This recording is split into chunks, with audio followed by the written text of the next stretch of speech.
Nada como uma boa bebida para acompanhar esse momento glorioso aqui com a presença da nossa Liz, né? O que você tem preparado pra gente, Edmilson? Muito bem. Hoje eu escolhi um vinho de uma uva chamada Chenin Blanc. Chenin Blanc. Existem algumas uvas que têm características específicas a alguns tipos de vinho. Porém, poucas é possível fazer vários tipos de vinificação diferente. E é o caso do Chenin Blanc. Ele faz espumantes, faz vinhos leves, vinhos mais encorpados e também vinhos envelhecidos. Versátil, Alonso. Muito versátil. E outro detalhe dessa uva é que ela também ela consegue absorver o terroir melhor que muitas uvas. Então, em cada lugar que ela é plantada, ela desenvolve características muito específicas. Que legal. A origem dessa uva é numa região horrível, feia, na França, conhecida como Jardim da França. Deve ser Vale do Loire. Uma região muito extensa do rio Loire, né? Que é a região do mundo que tem mais castelo por metro quadrado. Nossa. É pobre, então, é um favelão. É que o pessoal de Paris descia para essa região do Vale do Loire para caçar. Então construíam seus castelos ali ao redor do rio para poder exercer essa triste atividade. Você viu, Emerson? De para caçar, tem que construir castelo. Mas aí nós vamos ver mais. quais são essas casinhas que foram construídas aqui, tá certo? interessante. Vamos dar uma olhadinha, por gentileza, produção? Essa uva, ela na verdade, ela tem uma origem num lugar diferente, que é na região de... Como é que é o nome lá, gente? Agora me fugiu. Velho é um problema, né? Esquece fácil das coisas, né? Ela tem uma origem, ela foi trazida para a região ali do Vale do Loire. É aquela Exatamente. Uva? Isso, a uva está ali. Ela é uma uva branca. É uma uva branca.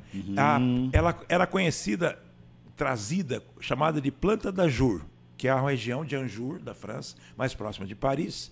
E ela descendo, ela então se estabeleceu perto dessa região do Loire, que nós vamos falar, inclusive, qual castelo que ela nasceu, tá? Dá uma olhadinha para nós aí. Isso. A região do Loire, então, toda aquela que está ali aparecendo na tela para vocês. Em rosa? Ela vai desde a cidade de Nantes até lá em cima na cidade de Orleans, que está lá no final do mapa. Passando por várias cidades no caminho, como Blois, Tours, e inclusive próxima da região fica uma região que você gosta muito, Emerson. Le Mans. 24 horas de Le Mans. O Emerson, que gosta muito de corrida, né, de automobilística, né? Então a corrida de Le Mans ali próxima de nós, dessa região aí. Próximo. Começando lá em Nantes, nós temos esse castelinho conhecido. Esses barracos aí. Esse barraquinho aí. Começou bem, né? O Castelo dos Duques da Bretanha, em Nantes. Tem uma pinguela, né? Uma pinguelinha. Igual do sítio da Você minha vê que tem... Pinguela foi maravilhoso. Vamos lá, então. O próximo castelo. Esse castelo da região de Tours. Você pode ver que uma das características desses castelos dessa região eram os jardins. Lindos. Então, cada um tinha um jardim que queria ser melhor do que o do outro. Tá? Competição. Pode continuar. Castelo Real de Amboise. Então, dois desses castelos, nós vamos ver, Amboise é um deles, era o castelo do rei. Tá? Então, inclusive, não tem uma foto mostrando, mas o símbolo da realeza francesa está no desenho do jardim. Nossa. Qual é o símbolo da realeza francesa? Uma tulipa, né?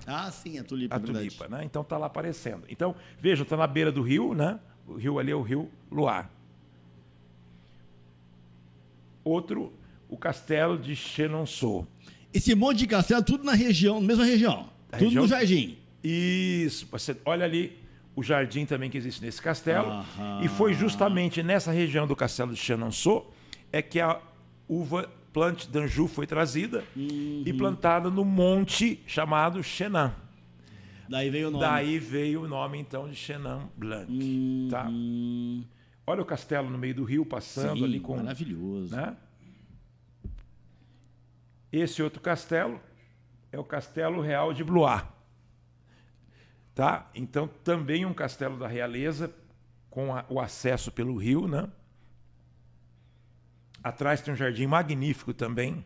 E a arquitetura, né? Todo Arquitetura. arredondado. Nossa, uma lindo. coisa Isso. maravilhosa, né? Só voltando um pouquinho na história, não precisa nem voltar não, mas aquele castelo que nós vimos anteriormente, Chenançô, ele é também conhecido como o Castelo das Rainhas. Ali as rainhas é que cuidavam do castelo. Tá? Então sempre ali teve alguém, uma mulher por trás, vocês viram Por isso beleza que tá de dos pé jardins. até hoje, é, né, gente? tá certo. Os Vamos jardins lá. estão bonitos. Próximo. Próximo castelo. O castelo de Cheverny, tá? Também com uma Essa arquitetura já lembra mais a cidade de Paris, os prédios. Isso, mas é né? um castelo Mais também de moderno. uma família de nobres, né? A cidade é Cheverny, tá? Esse então, o famoso Chambord da cidade de Blois também. Então nós estamos mostrando 3 castelos seguidos só da cidade de Blois, né? Também vejam. Para quem gosta de Olha castelo, lá, dá uma bom olhadinha lugar para no- visita, né? Dá uma olhadinha no símbolo lá no gramado, lá, né? verdade. É. E por último, no castelo do final, lá o Château Saint-Alban, em Orleans, onde tem uma família famosa, né, francesa, né, os Orleans, que acabaram misturando com a família portuguesa, Bragança, e acabou gerando uma família portuguesa que veio para o Brasil, né? Dá uma olhada lá mais uma vez, a pinguelinha lá, Paulo, para você poder acessar, né? Não, tem duas, inclusive, né? Uma na frente e outra na lateral. Lá. Então vocês imaginem aquele castelo construído com uma região de água ao redor, com a proteção que era naquela época, né? Lembrando que naquela época as guerras eram todas por terra, né? Sim. Então precisava ter esse tipo de proteção. Sim, com Não certeza. tinha avião para jogar bomba por cima e Não. Ok? drone, como está acontecendo Muito agora. bem. Então, passando essa fase ali que nós temos então o Chenin ali na França, inclusive muito utilizado na região do Loire para se fazer espumantes, então, fabulosos em vinhos de corte, tá? A uva foi levada para uma região e ela se deu muito bem. Essa região foi a África do Sul. O responsável por levar essas uvas para a África do Sul foi a famosa Companhia Holandesa das Índias Orientais. Companhia das Índias. Rapidamente falando sobre ela, inclusive o símbolo é esse daí. Não sei se vocês sabem que essa empresa foi responsável por existir ações no mundo. Porque foi ela que criou ações, que as pessoas investiam nas ações para a companhia comprar navios. Ela chegou a ter 120 navios para viajar e buscar as especiarias. Especiarias iniciais eram justamente a pimenta, canela e cravo. E depois acabaram incrementando, trazendo outras coisas. Mas, nessa busca, acabaram criando 12 portos intermediários para fazer todo esse trâmite, né, com as mercadorias. E um dos lugares foi a África do Sul, na cidade de Cabo. Vamos mostrar ali rapidamente um mapa da região. A região do Cabo fica bem na África do Sul, ali na ponta, né? Ali foi introduzida, então, as uvas. Não só a Chenin Blanc, como também outras uvas. E depois acabaram desenvolvendo uvas próprias, né? Como o Pinotage, que a gente já falou sobre isso. Aquela região próxima de Stellenbosch é uma das principais regiões vinícolas ali da África do Sul. As características, então, nós vamos observar através do vinho que nós vamos tomar agora. Vou abrir aqui. Por favor. E vou aproveitar para mostrar para vocês, quem não sabe, que abri um vinho de rosca. De scrap. Eu abro por baixo. Eu rosqueio por baixo para ele quebrar o lacre. Essa foi novidade para mim. E a gente se mata abrindo em cima e não consegue, né? Machuca a mão, né? Mas é só dar essa quebradinha no lacre. Edmilson. Depois eu só... Edmilson, e uma amiga minha que comprou um vinho de scrap e tentou abrir com saca-rolhas. Acontece. Uma Liz, você coisa, como nossa vamos lá. convidada... Você sabe que um assunto interessante sobre o fecho do vinho, né? Sim. Muitas pessoas têm um preconceito do vinho que é de scrap. que é de De rosquear, tampinha, no caso, né? né? De tampinha e não de rolha. Edmilson, já que você é o nosso especialista, você podia dar uma introdução nisso, porque Vou falar é sobre muito isso, já que curioso. você perguntou, eu vou falar. Aham, Inclusive, né? outro dia, Passou por mim aqui o Cara, aroma. que aroma que tem esse vinho. ele é aromático. Muito Só bom. de passar aqui. Vinho branco aromático, tá? Vinho branco aromático. Parece ótimo, eu tô só por respeito aqui aguardando vocês, mas eu já teria provado. Faça isso, aguente. Aguente firme e forte. Olha, a cor é um amarelo esverdeado, né? Como vocês já perceberam, é um vinho bem aromático, né? A quantidade de álcool dele é baixa, não é alta. Bom, né? Porque a gente tem que conversar muita coisa de trabalho aqui, então tem... Mas não era diversão hoje? Hoje não. Frutas cítricas é o principal, né, que você vai perceber nele, né? E o paladar vocês vão aí agora por Vamos conta de brindar vocês. primeiro, gente. Primeiro vamos lá. Tchim. Alice. Sucesso. E a todos que estão vendo a gente, hein? Daqui a pouco eu falo o nome de vocês aqui, hein? Vou responder. Falar nisso, hein, Tem Paulo? O uma chat galera tá aqui, bombando, o chat cara. tá. Isso aí, tá obrigada, lindo. pessoal. Vamos. Posso falar Isso. sobre esse chat? Fala, Já fala. Ou você quer falar mais alguma Não, coisa? eu vou falar sobre a isso? pergunta que ela fez, mas podemos primeiro ouvir o pessoal do Olha, chat aí. maravilhoso o vinho. Muito mais. Muito Na bom. verdade, eu quero... Vamos lá, vamos mandar uma geral aqui em todo mundo que tá aqui. Eu quero mandar um grande abraço pro Coyote. Acabamos de encontrá-lo ali fora. O Nicolas também estava aqui presente. A Laís, que é a tua irmã, né? Tem que prestigiar a família. Né? Família, hein? Temos a Cacá Martins também. Amigo Luiz de Hiroshi Omoto, Colega do Soninha trabalho, Barreto. uma galera. Márcio Coutre, grande abraço para você, hein? Depois eu passo a sua pergunta pro Edmilson, viu, Márcio? Aliás, o Edmilson já vai responder a pergunta da Alice e a do Márcio, que eu já vou fazer na sequência, tá? Muito bem. Adriana Martelo também tá aqui. Minha amiga Emanuel querida. Barbiero. Muitos amigos. Silvia Galdino, a C Divino, a Sushi Lalau também. Tem Sushi aqui- dos bons, esse aí. Temos um CRW. Alex Anderson. Que eu já falei, né, do Alex Anderson, né, seu amigo, né? Fabi Benedito, Edson Miura. Muito bem, muito obrigada, pessoal. Grande Prestigiar Soneca. Quem nós é Grande todos. Soneca, hein? Não sei.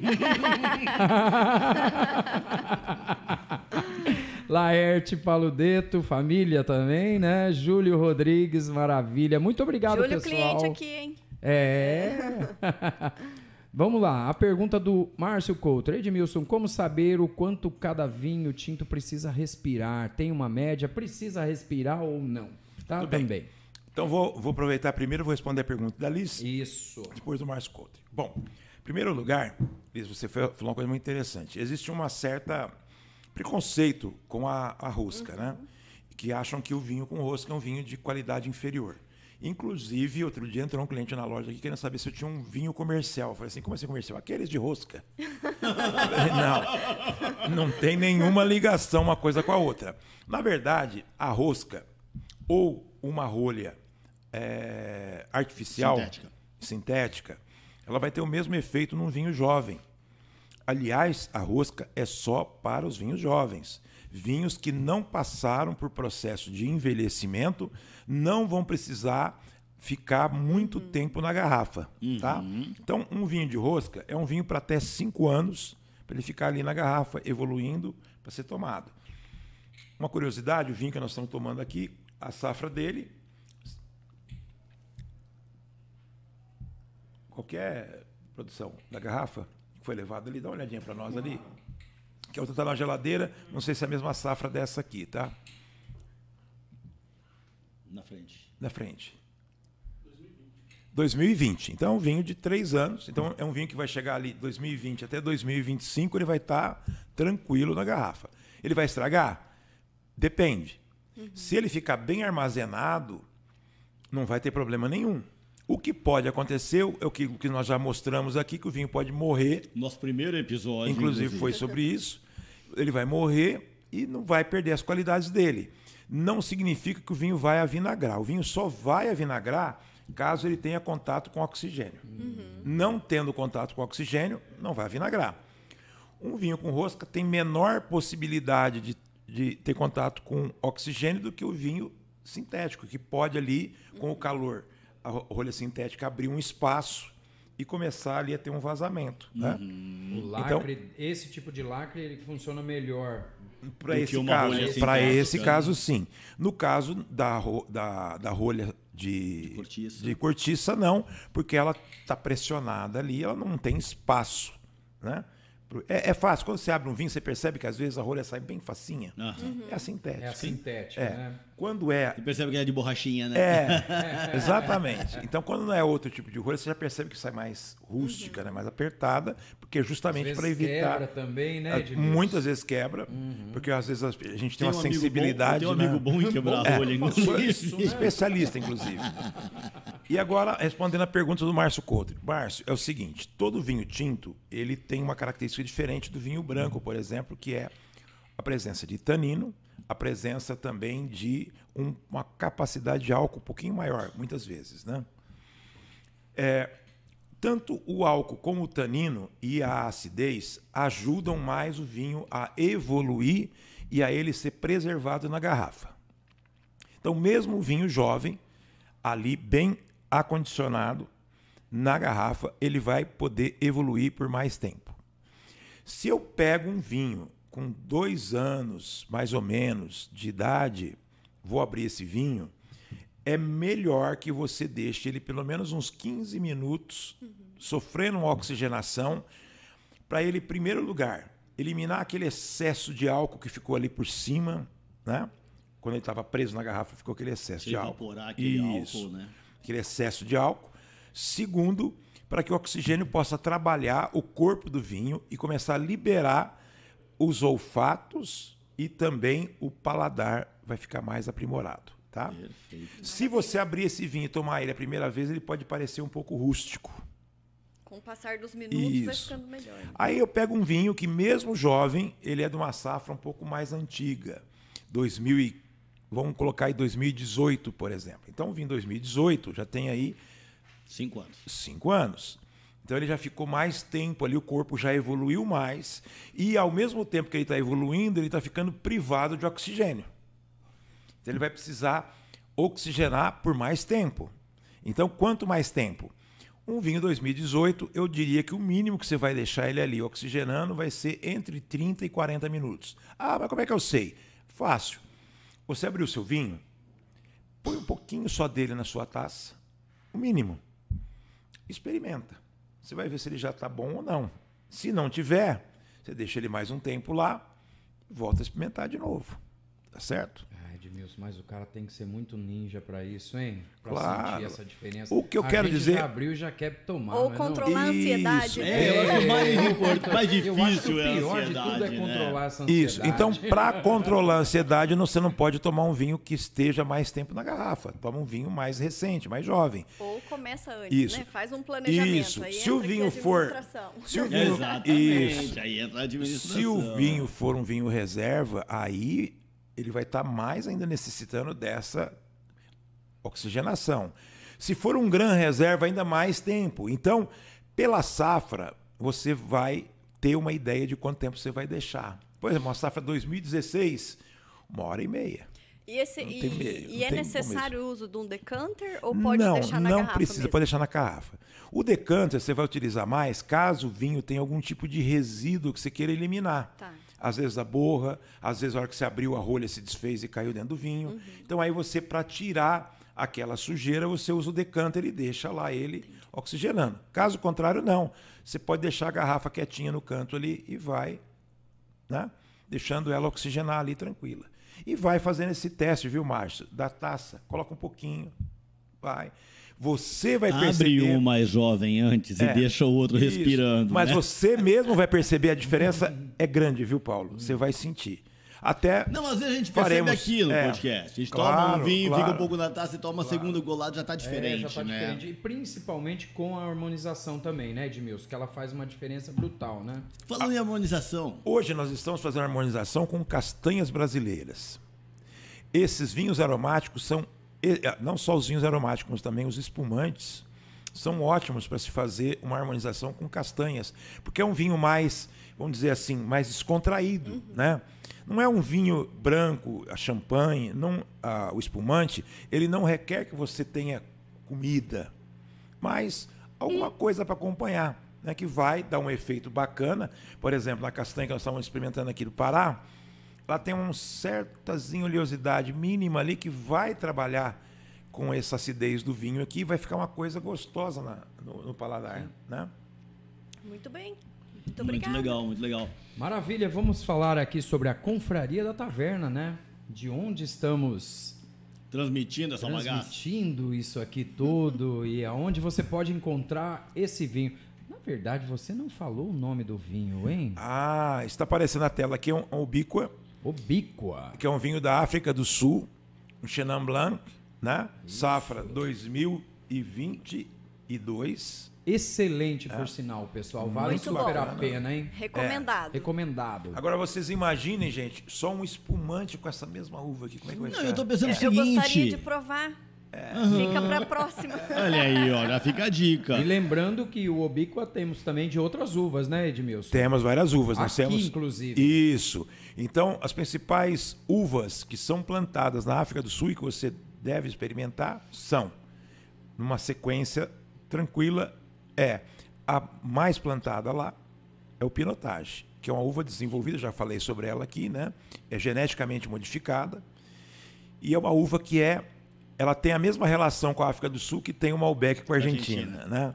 É o ícone de lá. A segunda uva mais plantada é justamente essa que nós estamos experimentando aqui, o Chenin Blanc. Chenin Blanc. Ele está à frente, aliás, hoje no mundo, o lugar que mais se planta e consome-se em termos de vinho no mundo de Chenin Blanc é na África do Sul. Ah, que legal. Hoje mais do que na França.